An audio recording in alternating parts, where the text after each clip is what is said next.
দেশে দ্রুত জনপ্রিয় হচ্ছে জিরো ফি ক্রেডিট কার্ড, যেখানে গ্রাহকরা পাচ্ছেন কার্ডের নানা সুবিধা কোনো বার্ষিক বা প্রসেসিং ফি ছাড়াই। ব্যাংকিং খাতের এই নতুন প্রবণতা তরুণ পেশাজীবী ও ভ্রমণপ্রেমীদের মধ্যে তৈরি করেছে বাড়তি আকর্ষণ।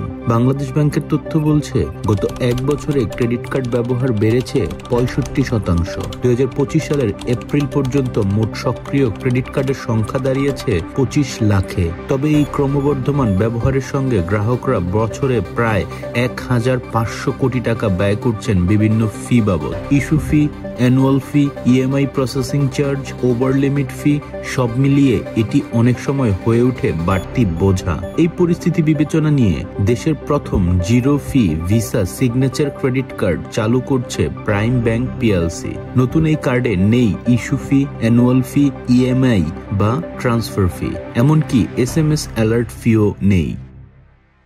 ব্যাংকের এক কর্মকর্তা বলেন, আমরা চাই গ্রাহক যেন ঝামেলাবিহীনভাবে ক্রেডিট কার্ড ব্যবহার করতে পারেন।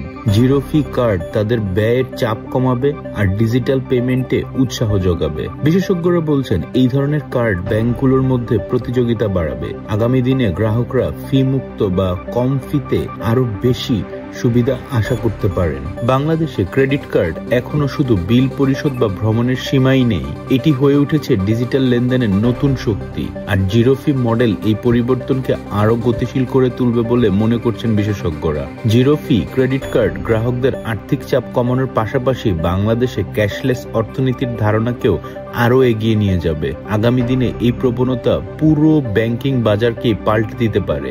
আপনিও কি এই জিরো ফি ক্রেডিট কার্ড ব্যবহার করতে আগ্রহী? নিচে কমেন্ট করে জানাবেন।